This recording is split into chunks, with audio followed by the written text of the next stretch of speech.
Hi, Gary Stearman coming to you from the Prophecy Watchers studio, and we've got a great guest with us today. His name, you know his name, is Tom Horn. Hi, Tom. How are you? Hey, Gary, great to be here. It's good to have you back after a little while, a little hiatus, but things are happening in your world, the world of Skywatch TV, and you've got many projects in the works and many, many books. Here's one of them, The Rabbis, Donald Trump, and the Third Temple. There's a little fine print in there too. The top secret plan to build the Third Temple, which of course is the nugget. It is. That's what the book's all about, right? Right, and it's not misleading. This all started really over a year ago. I get a phone call from a guy that I know.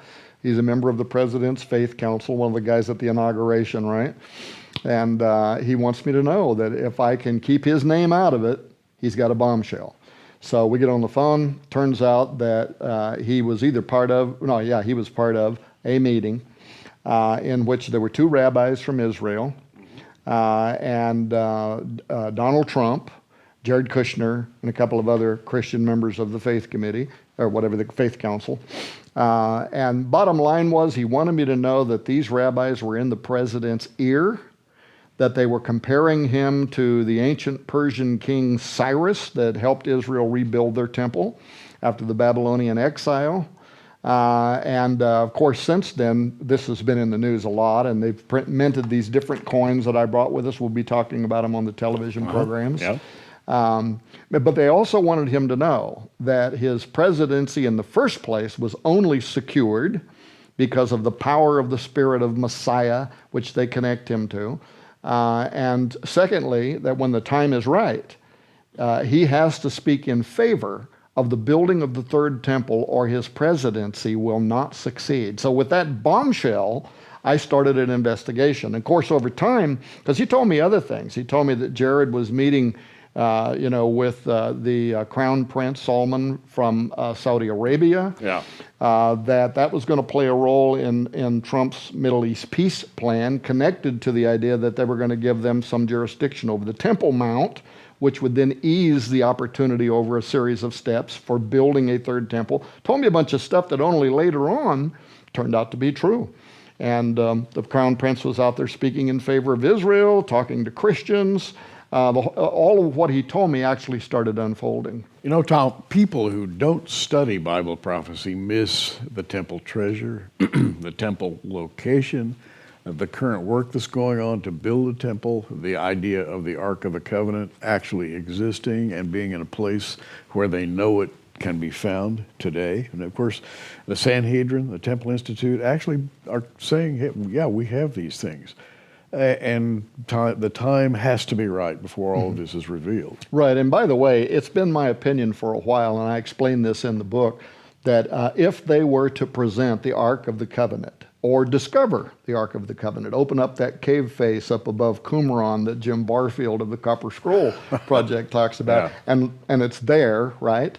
I think it would provide international support overnight for the building of a third temple. Why? Because the world is not going to tolerate the idea of the Ark of the Covenant being in a museum for gawkers. They're going to want it to be in the Holy of Holies. As a matter of fact, Jim Barfield, he came to my ranch not long ago. We had a nondescript meeting, right? There was 5 of us in this meeting. We had to sign non-disclosure agreements with Jim Barfield. People don't know him. He's the head of the Copper Scroll Project. And like Vendell Jones, he's dedicated probably the majority of his adult life to studying, or at least a couple of decades, to studying the Copper Scroll. What is the Copper Scroll? It was discovered, I think, in 1952. And it's telling where all of the different treasures have been buried. And of course, make a long story short, Jim Barfield, by the way, here you are in Oklahoma. He was an award-winning arson investigator. And then in the military, he was a combat helicopter pilot. So if you think about his mind, he's trained in triangulation, things like that. But also as an arson investigator, details like fingerprints and all this small stuff. Well, he took Qumran, laid it out, and he was able to put together at least his argument where all of these different treasures are. But bottom line is, right up above Qumran, if you're standing in the ruins of Qumran, you see this hill right here, and what looks like a large mountain face, and what actually does look like a sealed up cave. And this is where he believes the Ark of the Covenant could be. using extra biblical sources like Second Maccabees, where it talks about Jeremiah taking the treasures of the temple before the Babylonians get in there. It's so much is happening right now. In fact, in our latest Prophecy Watcher magazine, I've written the Tabernacle mystery, and there's a huge mystery about what happened to the Tabernacle of David, because it was documented to have been hidden away, and it will be brought out at a time that's appropriate. Right. And it'll build the faith of the Jewish people. Serve for a while, I think, as a meeting place. But what a story. Well, I'm glad you brought that up, because, some people mistakenly think that, first of all, if you don't have the Ark of the Covenant, you can't build the third temple. So they don't realize that during the time of Christ, the Ark wasn't inside the temple. I think they had it marked with a stone and where the holy place would have been. So they could certainly do that. But the other thing is, imagine if they opened this cave above Qumran or some other place. Right. The late David Flynn thought that it was somewhere in Mount Nebo.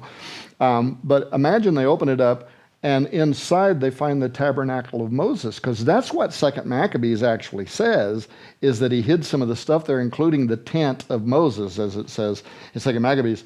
If you brought out the tabernacle of Moses, you wouldn't even need a third temple in order to immediately reinstitute the sacrifices.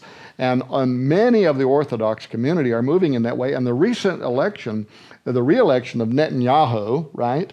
But the Likud party, the parties moved dramatically to the right to include many of these rabbis that are basically running the schools over there. They're very, very religious.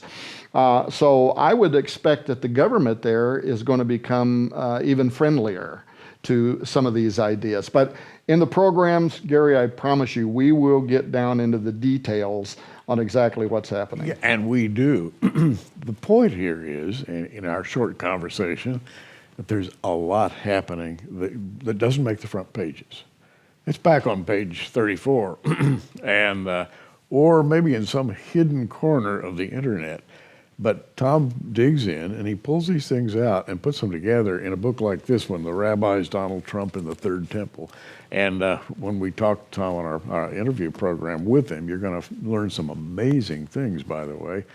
I'm always amazed at what you manage to pull out and put together, and there is so much happening. I do believe we live in those times spoken of by Paul, for example, as the time just prior to the unfolding of latter-day Israel. I think we're there. And I think you think so too. Well, I do, and it isn't just this one part of prophecy. I mean, we believe the third temple will be built. This is because the Apostle Paul refers to him standing in the temple, showing himself that he's God. Jesus refers to the prophecy in Daniel. So there's this aspect of prophecy. Right. But these other books that you're offering during the programs, the milieu, transhumanism. I mean, if this doesn't remind one of the days of Noah, I don't know what would. Absolutely. Right? So, and then earthquakes in diverse places. In fact, in the book, to overcome the obstacle of, okay, well, on the Temple Mount, right, you have the Al-Aqsa Mosque and the Dome of the Rock.